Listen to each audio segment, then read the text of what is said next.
अगर आप योग कर रहे हैं या फिर करना चाह रहे हैं और अगर आप हमारे साथ नहीं जुड़े हैं तो अभी जुड़ जाइए, क्योंकि हम लेके आए हैं 90 डेज योगा चैलेंज और आज है हमारा 30वां दिन। और आज भी हम नई 3 योग क्रियाएं और नए 5 योगासन और एक प्राणायाम और एक विशेष मुद्रा के साथ आज आपके बीच हैं। तो चलिए, मैं गोविंद राज माथुर स्वागत करता हूं आपके अपने चैनल योगा यूनिवर्स पर और हम आज के दिन का शुभारंभ करते हैं।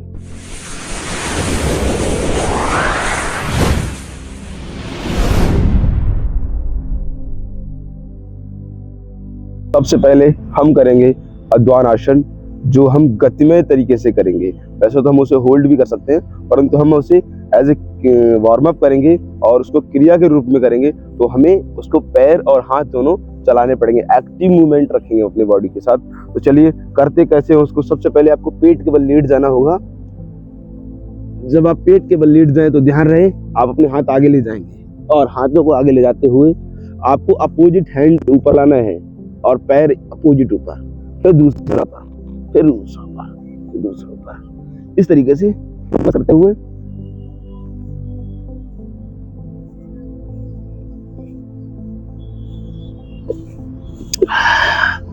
ये थोड़ा मुश्किल है, इसको पहली बार में शायद अच्छा से ना हो पाए, फिर से ट्राई कर लेना जैसे मैं भी अभी दोबारा कर रहा हूँ।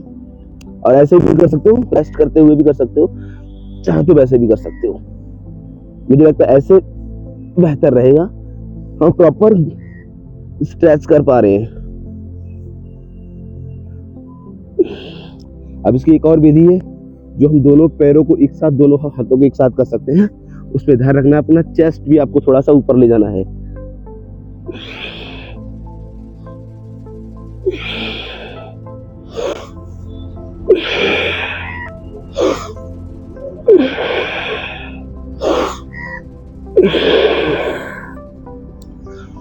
जब आप इस क्रिया को करेंगे तो श्वास का भी विशेष ध्यान रखें। श्वास आपको ऊपर जाते समय लेनी है और नीचे आते समय छोड़नी है।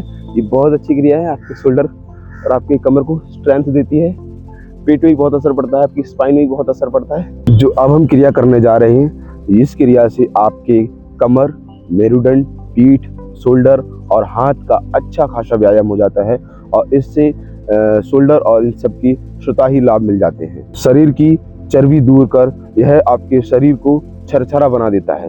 उत्तर प्रदेश में यह बहुत लाभकारी है। इस क्रिया से आप अपने शरीर के लिए एक अलग से एक बहुत ही स्ट्रांग एनर्जी को जनरेट कर सकते हैं। अब हम करेंगे नौकासन, जो कि मैं आपको लाभ पहले बता ही चुका हूँ। ये आपकी पूरी बॉडी के लिए कुल मिला के ठीक ही है।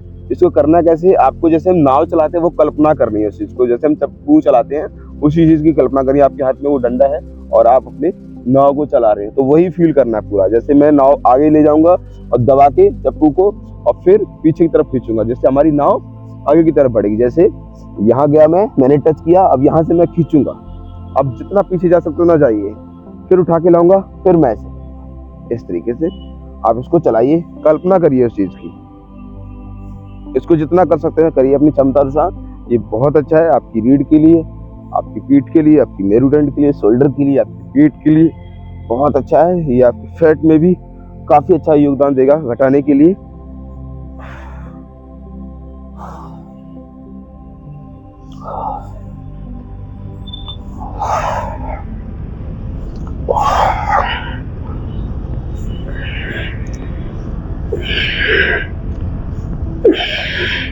अब आप इसकी जगह चेंज भी कर सकते हो, इस तरीके से भी कर सकते हो, इस तरीके से भी कर सकते हो।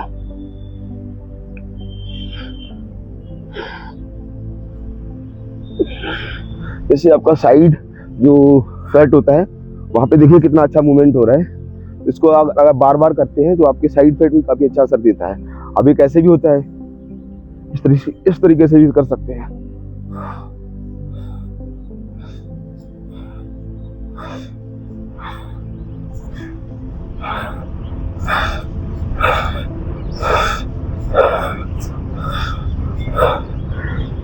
इसमें मैं ज़्यादा लंबे समय तक नहीं कर सकता, वीडियो लंबा नहीं हो जाए इसलिए, और आपको इसको ज़्यादा से ज़्यादा देर तक करना है। कोशिश रहे कि आप कम से कम इसे 50-50 बार तीनों क्रियाओं को करें। इसमें जो मैंने इसमें नौकासन की जो हमने क्रियाएं बताई हैं, वो नौका संचालन की, ये आपको 3 बता चुका हूँ मैं, आपको तीनों करनी है और कम से कम 50-50 करनी है। और श्वास का ध्यान रखें, श्वास आपको नाक से लेनी है, छोड़नी है तो मुंह से छोड़ सकते हैं, पर मुंह से लेना नहीं है आपको, ठीक है। चलिए अब हम बढ़ते हैं अगली क्रिया की तरफ। अब जो हम करने जा रहे हैं वो हमारे स्पॉन्डिलाइटिस, सर्वाइकल और स्लिप डिस्क के लिए बहुत ही लाभकारी है। कमर दर्द और मेरुदंड के जो प्रॉब्लम्स होती हैं उनके लिए भी बहुत अच्छा है ये, और अस्थमा जैसे रोग को भी ये समाप्त कर सकता है, ऐसी ये क्रिया है। तो चलिए हम जानते हैं इसके बारे में। इसका नाम है मकरासन, और इसको हम गतिमय करेंगे तो और ज़्यादा इसके लाभ मिल सकते हैं। आइए अब हम बताते हैं इस क्रिया के बारे में। हम सबसे पहले इसमें पेट के बल लेट जाएंगे, और पेट के बल लेटते हुए हम पहले तो जैसे हमारा मगरमच्छ होता है, मगरमच्छ उसकी तरह हमें अपने शरीर को उस पूंछ में लाना है। मगरमच्छ ज्यादातर अपने सिर को उठा के रखता है, इसलिए हम अपने सिर को उठा के रखेंगे। उसके लिए हम अपने कोहनियों का प्रयोग करेंगे इस तरीके से। ये तो हो गया नॉर्मल, इस तरीके से आप नॉर्मल ही रह सकते हैं। ये हो गया नॉर्मल मकरासन। अब इसको और डिफरेंट करना है तो अपनी कोहनी को आगे बढ़ाते रहिए जितना संभव हो।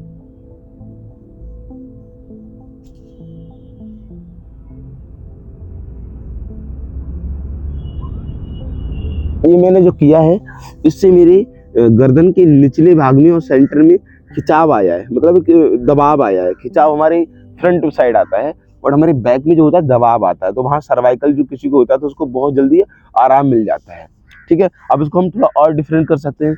और डिफरेंट करने के लिए आपको नॉर्मली जैसे नॉर्मल मगरमच्छ होता है, हम अपनी कोहनी को जस्ट शोल्डर के नीचे लगाते हुए अपने पैरों को एक एक करके चलाएं इस तरीके से, और कोशिश रहे कि आपका जो एड़ी है वो आपकी हिप से टच हो जाए इस तरीके से। अब इसको हम फास्ट भी कर सकते हैं। फास्ट कैसे करेंगे कि अपने पैर को हम जमीन के नहीं टच होने देंगे, ऊपर ही ऊपर रखेंगे इस तरीके से, इस तरीके से। अब ये हमारे सीधे हमारा जो लोअर बैक होता है, हमारी जो स्पाइन होती है निचली, वहां पे असर कर रहा है। तो इससे क्या होगा, आपके स्लिप डिस्क में बहुत फायदा देने वाला है, ठीक है। अब ये ध्यान रखें कि जिसको घुटने में प्रॉब्लम है वो इसको फास्ट ना करे और साथ ही घुटने भी ना मोड़े, इतने जितने मैं मोड़ रहा हूँ या फिर जमीन से टच करा रहा हूँ इतने ना कराए वो, ठीक है। अब इसको और डिफरेंट कर सकते हैं, एक साथ दोनों पैरों की एक साथ कर सकते हैं, जैसे 1 2 3 4 5 6 7 10, इसको फास्ट कर सकते हैं, ठीक है। ये होगी हमारी मकरासन की विधि। चलिए अब हम चलते हैं अपने आसनों की तरफ। हमारा आज का जो पहला आसन है उसके बारे में जानते हैं। जिस आसन को हम करने जा रहे हैं उस आसन को करने से पहले हम उसके लाभ आपको बता देते हैं। इसको करने से आपका जो वक्ष स्थल है, जो आपका चेस्ट है, वो फैलता है, मजबूत होता है, और आपके फेफड़े सुचारू रूप से और स्ट्रांग होते हैं, फैलते हैं, उसके छिद्र खुलते हैं। दमा जैसे रोगियों के लिए ये बहुत अच्छा है, आपके उदर प्रदेश के लिए बहुत अच्छा है, आपके पेट में मालिश करता है और आपकी कब्ज को ये दूर कर सकता है। इसमें एक सावधानी भी है, अगर आपको बीपी हाई का प्रॉब्लम है तो आप इसको ना करें, आप इसे अवॉइड करें। सर्पासन करेंगे, और सर्पासन करने के लिए आपको पीठ केवल लेट जाना है अपनी मैट पर। तो आइए हम शुरू करते हैं। आपको अपने पेट के बल आते हुए अपने पंजों को पीछे की तरफ खींच देना है पूरे अच्छे तरीके से। अपने हाथों को पीछे लॉक कर लेना है, फिंगर लॉक। ऐसा लॉक करें कि आपको किसी ने पकड़ रखा है या फिर आपने कुछ चीज ऐसी पकड़ रखी है जो आपको पीछे खींचे, ठीक है। चलिए हम ट्राई करते हैं। श्वास भरते हुए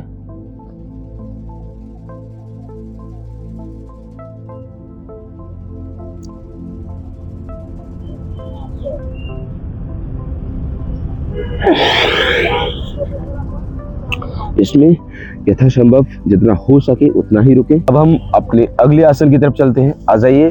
हमारा अगला आसन जो होगा, उस आसन को करने से पहले हम इसके लाभ पहले आपको बता देते हैं। इसके लाभ जो है वो आपके साइड का स्लिप डिस्क, कमर दर्द और आपके पेट के लिए भी बहुत ही ज्यादा लाभकारी है। चलिए जानते इस आसन के बारे में। इस आसन का नाम है अर्ध शलभासन, हाफ शलभासन करेंगे। हम आपको इस आसन के बारे में बताते हैं। चलिए हम सबसे पहले लेट जाएंगे और लेटते हुए अपने हाथों को अपनी थाई के बराबर लगा लेंगे, और जिनको ज्यादा मुश्किल हो वो क्या काम करें, अपनी थाई के नीचे अपने हाथ को लगा लें और अपनी ठोडी को जमीन पर रखें, ठीक है। और अपने एक पैर को ऊपर की तरफ उठाएंगे, जितना संभव हो उतना उठा लें इस तरीके से। यहाँ पे श्वास भर के आपको होल्ड करना है और श्वास को छोड़ते हुए नीचे आ जाओ। मैं हालांकि श्वास का ध्यान नहीं रख पा रहा हूँ, और आपको रखना है। श्वास भरते हुए ऊपर,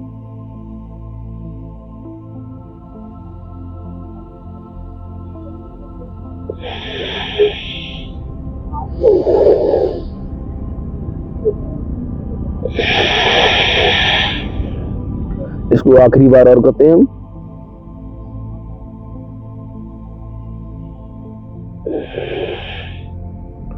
और नॉर्मली थोड़ी देर रेस्ट करते हुए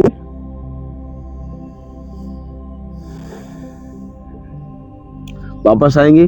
अगला जो आसन है वो हमारा बहुत ही नया आसन है, जो आपने शायद पहले देखा भी नहीं होगा मुझे लगता है, और करना तो शायद दूर की बात है, परंतु अगर आप निरंतर योग अभ्यास करते हैं, फिर योग से जुड़े हुए, तो हो सकता है आपने किया भी हो।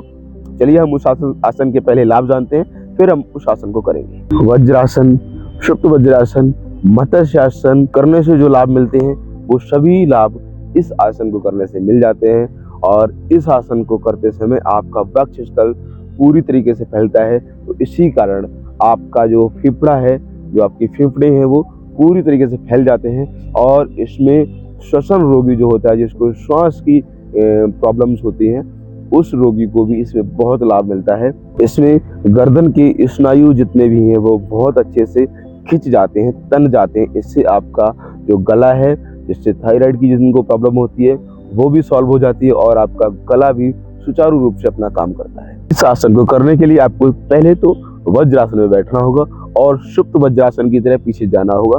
परंतु इस आसन का जो नाम है, ना तो सुप्त वज्रासन है और ना ही आप इसका नाम वज्रासन है और ना ही इसका नाम मत्स्यासन है। इस आसन का नाम है पर्यंका आसन। इसको अच्छे से सुनिए, पर्यंका आसन, ठीक है। तो इसको करते कैसे? सबसे पहले आप पीछे जाइए धीरे धीरे, और ध्यान रहे आपको अपना सिर का जो ऊपरी हिस्सा है, जो जहां पर आपकी चोटी होती है, उस हिस्से को जमीन पे रखना है और साथ में अपने हाथों को लॉक करना है, और हो सके तो अपने हाथों के बल आना है। सिर अगर आ जाए तो कोई दिक्कत नहीं है, सिर भी ठीक है, परंतु कोशिश ये रहे कि आप हाथ के बल रहें जितना संभव हो, और आपकी हिप्स जो है आपकी एड़ी की तरफ रहें, और आपका इसमें चेस्ट खुल जाता है, आपकी गर्दन जो है बिल्कुल खिंच जाती है। और देखिए इसमें वक्ष विकास आपका कितना होता है, आपकी फेफड़े खुल जाते हैं। आप इसमें श्वास की जो स्थिति है वो नॉर्मली रखें, श्वास लेते रहें, छोड़ते रहें, और इस आसन को जितना ज्यादा देर तक कर सकते हैं करिए। कम से कम इसे 20 सेकंड तो रुकिए इस आसन में, तब आप इसके अच्छे से लाभ ले पाएंगे। अब इसके बाद आप श्वास को भरते हुए वापस कोहनी का सपोर्ट लेते हुए और ऊपर आ जाइए। इस आसन को करने से आपको बहुत अच्छा फील होने वाला है। चेस्ट में ऐसा लगता है कि फ्री हो गया आपका, गर्दन आपकी खुल जाती है, बहुत अच्छा फील होता है, बेंडिंग भी अच्छी खासी हो जाती है। तो चलिए अब हम अपने अगले आसन की तरफ चलते हैं और उसके सबसे पहले लाभ जानते हैं। आसन करने वाले हैं, उस आसन से आपका मोटापा कम हो जाता है, मधुमेह का नाश करता है। दमा रोगी जो है वो इस आसन को अवश्य करें। पेट से संबंधित रोगों को ये दूर कर देता है। कब्ज को दूर करने में ये रामबाण औषधि माना जाता है। पीठ दर्द और कमर दर्द को ये दूर कर देता है। तो चलिए अब हम इस आसन को जानते हैं, इसे करते कैसे और इसका नाम क्या है। इसका नाम है उष्ट्रासन, जो आप बहुत जगह करते हुए, और मैंने भी इसको कई बार कराया है, और आज हम फिर से इसे रिपीट करेंगे और इसको अच्छे से समझाने की कोशिश करेंगे। चलिए हम इस आसन को प्रारंभ करते हैं। आपको अपने घुटने के बल खड़े हो जाना है और अपने पंजों को भी ये ध्यान रखें। कई लोग पंजे खोल लेते हैं, बंद कर लेते हैं, फिर घुटने टच कर लिए, पैर खोल लिए, ये ना रखें। आप कोशिश रहे आपकी कि आप अपने घुटने और आपके पंजे दोनों एक लाइन में होने चाहिए, ये ध्यान रखें विशेष करके।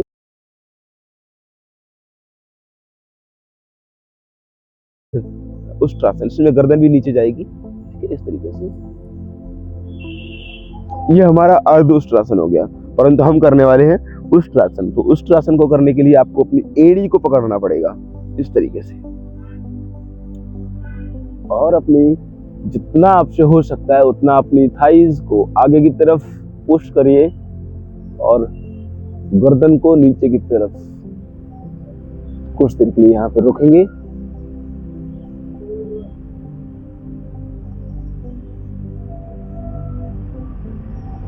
और वापस आ जाएंगे। अब यहाँ से आप एक बार शशांक अवश्य कर लें, क्योंकि इसका ये विपरीत आसन होता है।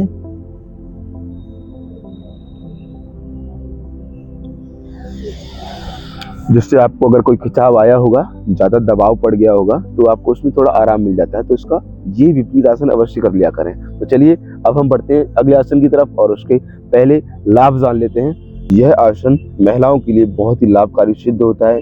इस आसन से प्रजनन अंग को ये पुष्ट करता है, और साथ ही इस आसन को गर्भ धारण करने के बाद आप कुछ महीने बाद इस आसन का प्रयास करिए, आपके लिए बहुत ही अच्छा साबित होगा। साइटिका वाले रोगी इस आसन को क्रमशः करिए, आपको भी इससे बहुत ही अच्छा रिलैक्स मिलेगा। लाभ हमने जान लिए, अब इस आसन को करते हैं। इस आसन को करने के लिए आपको मृदार्यासन कैट एंड काउ पोज में आना है, और इसमें ध्यान रहे कि आप जब अपना पैर ऊपर ले जाएंगे, जैसे मैंने ये पैर ऊपर उठाया, तो अपने हेड को अप जरूर करेंगे, और जितना संभव हो उतना अपने पैर और सिर की जो डिस्टेंस है उसको कम करने की कोशिश करेंगे। जैसे इनहेल करते हुए यहाँ पे एक्सहेल,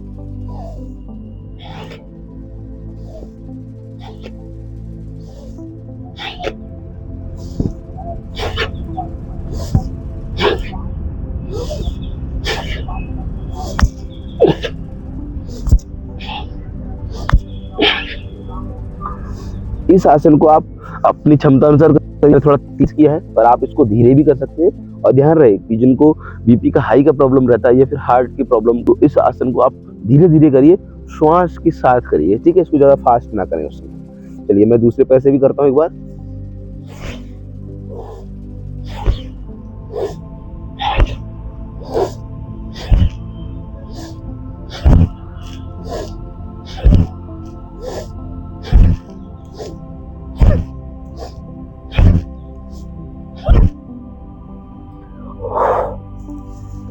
इस आसन को करने से अलग ही एनर्जी आती है। इस आसन का नाम है व्याघ्रासन, और इस आसन को बाघ के नाम पे रखा गया है। बाघ कुछ इसी तरह की एक्टिविटी करता है, तो उसी के नाम पे इस आसन का नाम रख दिया गया है।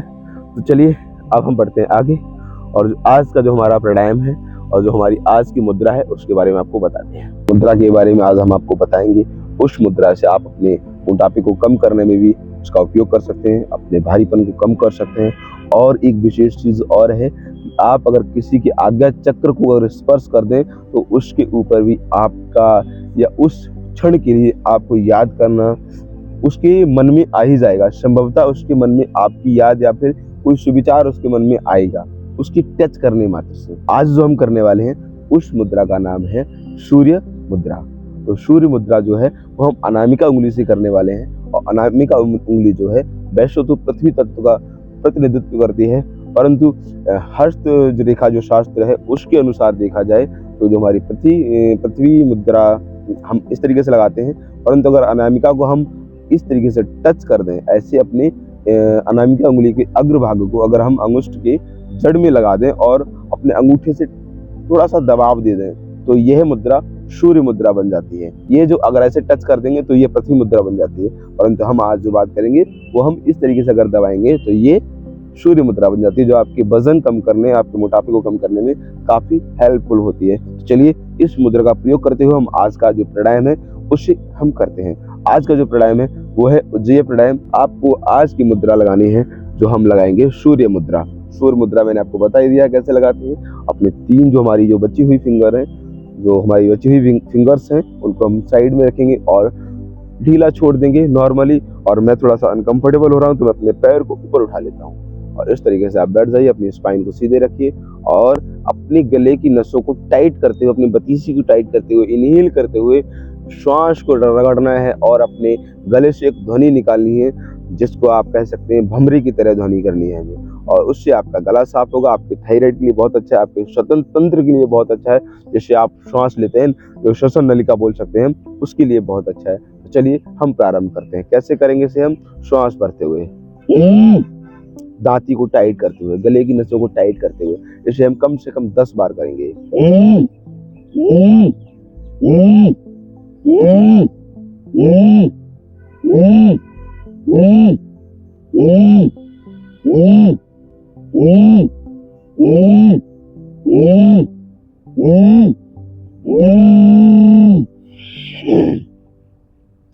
मैंने संभवतः 10 बार तो कर ही लिया होगा, मुझे लगता है ज्यादा भी कर लिया होगा, पर आप पे कोई समय की पाबंदी नहीं है, आप इसे जितना चाहें उतना कर सकते हैं। पर ध्यान रहे, गला सूखने के बाद इसे मत करना। अगर आपके गले में लार बन रही है तो उस लार को आप निगलते भी रहें, जिससे आपके गले के लिए अच्छा है। जो ये हमारा जो कंठ जो होता है वहाँ से जो लार निकलती है उसे हम अमृत बोलते हैं, तो उसको निगल लेना ही ठीक है। ठीक है, उसको निगल लेना और गले को सहला लेना, जिससे आपके गले के लिए बहुत अच्छा रहेगा, आपके गले के लिए फायदेमंद रहेगा। तो चलिए, अगर आप यहाँ तक हमारी वीडियो देख ही चुके हैं और आपने अभी तक चैनल को सब्सक्राइब नहीं किया है तो कर लीजिए, क्योंकि हम इस पे ला रहे हैं 90 डेज योगा चैलेंज। और उसके बाद भी हम बहुत सारी एक्टिविटी करने वाले हैं, बहुत सारे योगासनों के बारे में बात करने वाले हैं, बहुत सारे प्राणायामों के बारे में बात करने वाले हैं, और योग से संबंधित जितनी भी जानकारी है वो सारी हम इस चैनल पर साझा करेंगे। तो इस चैनल को अभी कभी आप सब्सक्राइब कर लीजिए, वीडियो को लाइक कर लीजिए, हो सके अपने जानने वाले सगे संबंधियों को इस वीडियो को शेयर भी कर दीजिए। हम ही को अपनी चीज़ों को आगे सपोर्ट करना है, तो आपका सहयोग इसमें बहुत ज़रूरी है। हम इस योग के प्रचार में आपका छोटा सा योगदान मांगते हैं। चलिए, आज के लिए इतना ही। जय हिंद, वंदे मातरम, भारत माता की जय। नमस्कार, मिलते हैं अगली वीडियो में।